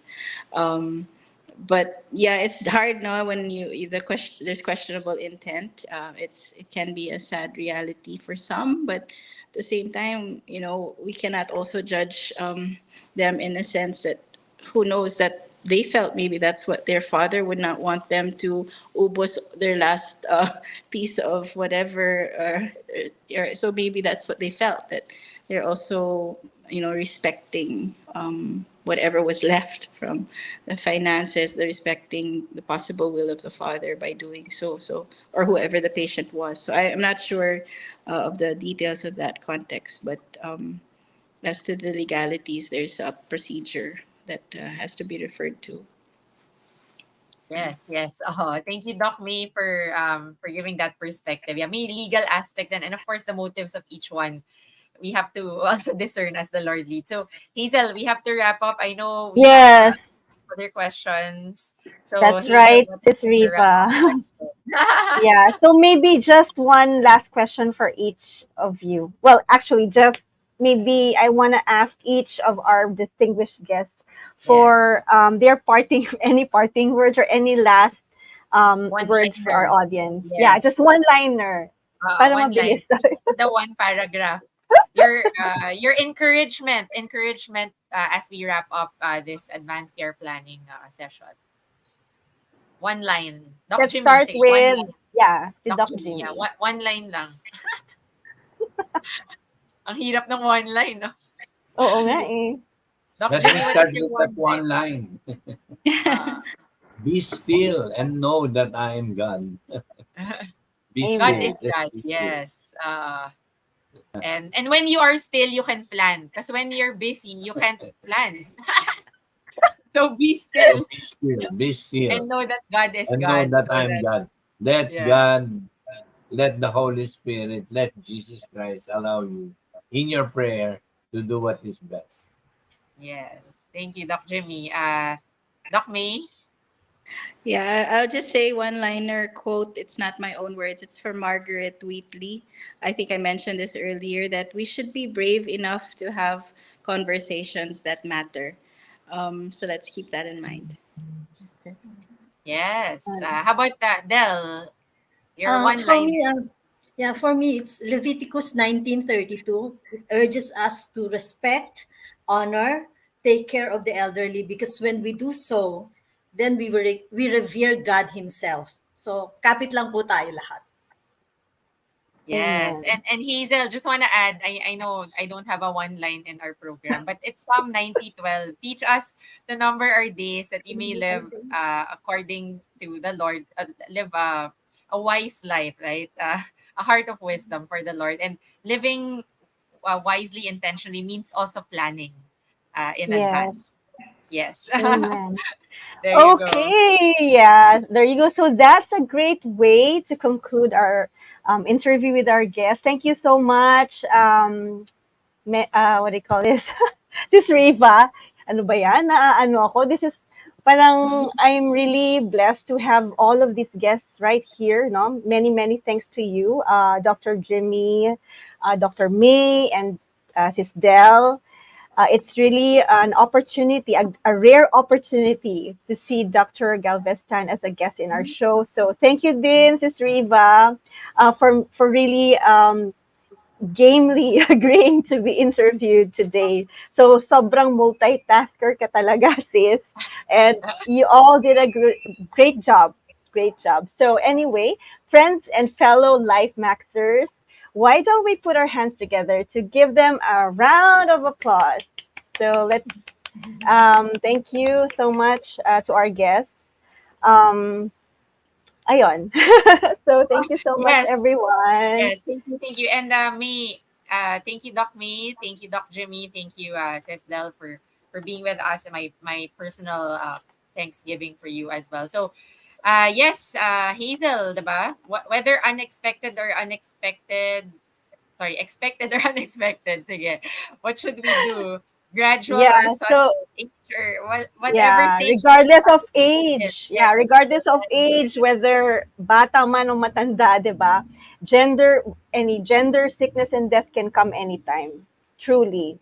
So we should Yes. therefore be prepared for anything, even the inevitable in every mortal life. So for what we can control, let's observe advanced care planning for our loved ones and also for ourselves, not only medically but also spiritually. TLC, yan yung kailangan, di ba? Tender loving care goes both ways for the patient as well as for the caregiver. And then for what's beyond our control, let's allow God to take charge over our lives by trusting Him completely. So, Riva, Yes. I believe we have some reminders, announcements. Yes, yes. And before I announce what I need to announce, I just want to remind everyone when you say caring, it's not just when a person is sick. Usually we think of caring when the person is sick. Oh, I'll take care of my parents because they're sick, right? But it's taking care of them by actually planning with them. And if you really care for your family, you will also initiate the plan with them, right? That's the care. Not necessarily when you're sick, but caring in a way that God calls us to, which involves this advanced care planning. So I want to remind everyone that don't wait for you to get sick because sometimes you don't even have to go through a terminal illness, right? So you don't know, things can happen so suddenly, and we always have to be ready either for Jesus coming or when our time is up. So I'll leave you with that. I just want to invite everyone here joining us, CCF Life to the Max Zoom. As I mentioned earlier, we have our details on the screen. That's our meeting ID on line 823-784-1244 and passcode Big C Chats, all caps. That's our breakout room. So if you're joining us for the first time, we have room 1, especially for you.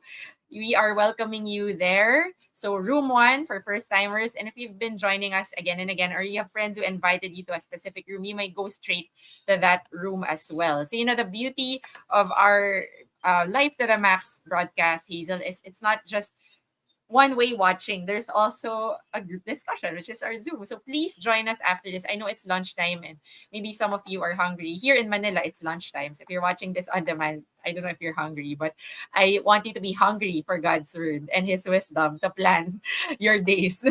So if you've been blessed by this podcast, webcast, however you want to call it, you may share it with people for free, whomever it is, family members, friends, and if you really love them and care for them, you will share this. CCF Life to the Max on Facebook, CCF Life to the Max on YouTube, and CCF Life to the Max on Instagram. There you go. You have no excuse unless you don't have internet connection, right? You have access to this. So you, Yes. you have data that can support the videos. Yes, thank God for internet.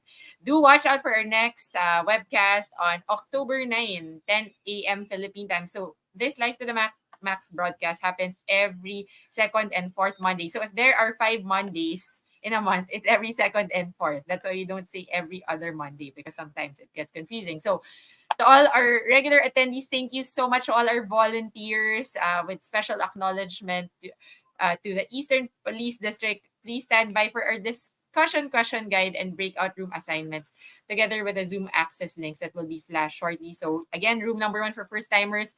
And if any of you who are called to join our team of volunteers in Life to the Max, we have need for events and backroom tech, creative team, speaker care, leads, care assistant, social media management. All you need is a willing heart to serve, and we're here to help you and train you. So please reach out to us. We're one click away. If you'd like to be prayed for, reach out to us as well. If you don't have the courage to plan, contact me. Yes, I'll pray for you to Yes, share I a will. departure program that prepares you for your inevitable flight. You know, all of us like to travel, Hazel. Everyone likes Yes, to plan for a nice trip to, the beach, to somewhere abroad. But even it's a trip to heaven, sometimes people don't want to plan it right away. But, the Lord gives us the ability to plan for His purpose and for His glory. So that's all agree, right. agree. Thank you for joining me, Hazel, today. Such refreshing time with you, hosting with you for the first time. And I am really thanking God for all our viewers. Yeah. So, Hazel, Yes. your parting words before we Thank end? you. Thank you so much, Ms. Riva. It was also a pleasure hosting with you today. So there you have it, folks. Thank you all for tuning in. And this is me, Hazel Zaragoza, signing off. Bye, you Yeah. all, and God bless everyone. And this is Riva Galvez Tan. I won't say goodbye, but I will say see you later in God's presence. Yes. And God willing, we'll see you again on October 9 for our next episode on Life to the Max. So visit us at lifetothemax.online if you'd like to know more, and just chat with us on Facebook or reach out to us. We're here to help however way the Lord leads us to. And our discussion questions will be flash after. So please stand by and join us via Zoom. We'd like to get to know you more. Thank you, everyone. To God be the glory.